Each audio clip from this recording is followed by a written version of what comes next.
as now it has just hit 7 p.m., which means it is time for Rhett's Challenge, where we get to see Rhett go up against 5 Protoss games in a row and try to work on that transition to Broodlords. Should be a good one there. You see right there, finding out how he can better serve his mid-game to late-game transitions and going with specifically those matchups versus Protoss. It was very similar to, kind of some of the problems that we saw from Sheth yesterday. But, of course, there's just certain areas that these players want to focus on, and I'm excited to see Rhett and how he deals with our fierce lineup of practice Protosses that are here at the Red Bull LAN Orlando. Yeah, the first player he's going to be up against is Naniwa. The instructions to all these players, Naniwa, Sase, and Parting, are going to be play however you want, but just make sure you don't try to do a 2-base all-in. No 2-base all-in. Try to be going for 3-base.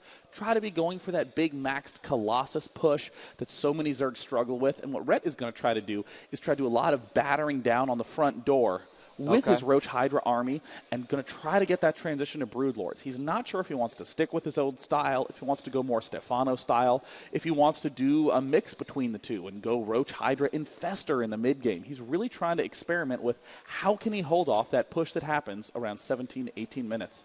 It should be interesting. And you know what? You said Naniwa, Sase, and Parting. That's three very, very deadly Protoss to have to go up against. So, again, it's not like just throwing some random players at these guys and say, beat on them a little bit and we'll call that practice. It's putting them up against the best of the best. That's one of the things I absolutely love about what's going on here at the Red Bull LAN. Now, for any of you who do not know who Liquid Rhett is, we got the chance to sit down and talk to him about his family, his life playing StarCraft, and what it's like to be a pro gamer. So without any further ado, guys, I'd like you to meet Liquid Rhett.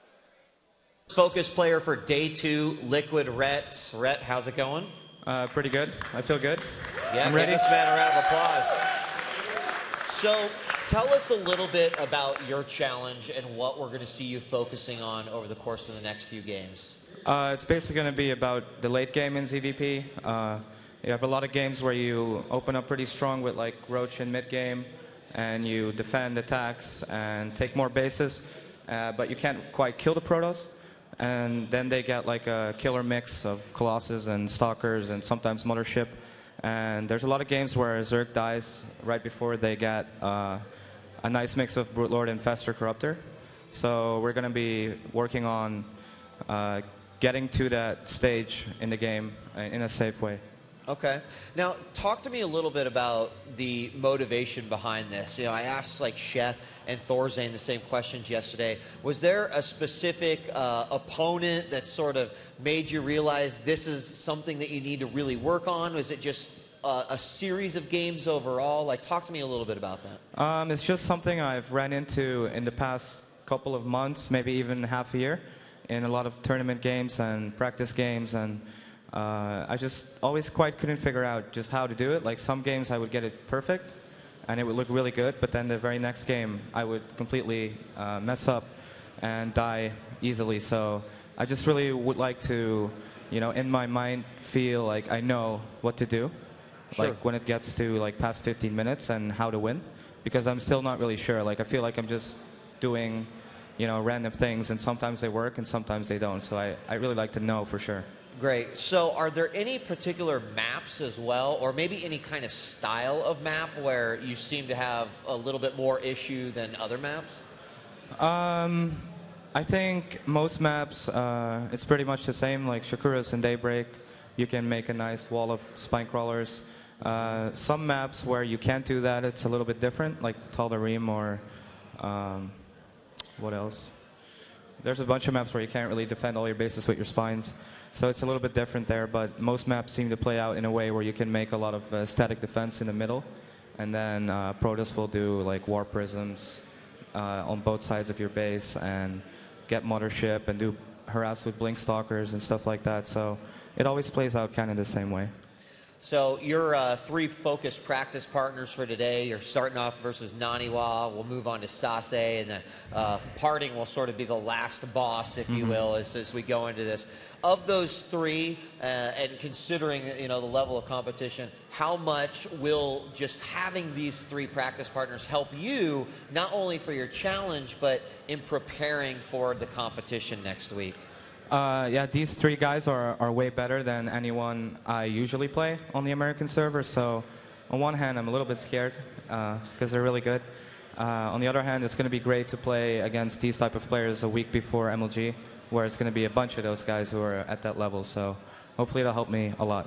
So I have just a couple more questions, Rhett. You know, we got just to hear a little bit of history on you and Brood War and your family as well. And I like to tell the story about your sort of entrance into StarCraft 2. You didn't really play the beta that much. You came in, but when you came into it, you were still such a strong player. And I'd love to hear from you on what you think or how far you think you can actually go versus the talent that exists in StarCraft 2. Do you think, like, if you can refine some of these things that you've really been working on, that you can reach that, you know, championship level again? Yeah, I think there's a lot more competition in StarCraft 2 than there ever was in Brood War, and probably more competition in StarCraft 2 than there is in any other game. There's just so many guys trying all day long to, you know, reach the top. So it's interesting. I think right now it's a little more hard because I'm playing on the American server, so I feel like my opponents might be a little bit weaker. But I've still steadily been improving over time and learning more about the game, and I feel like I've definitely gotten closer to the top in maybe the last 6 months, and I feel like if I just keep trying, I can hopefully reach it. That's the goal. All right, well, fantastic. We're going to get you set up in just a moment. Give this guy one more round of applause. We're going to take a quick break. And when we come back, we'll put Rhett up to the challenge here at Red Bull LAN Orlando. Don't go away.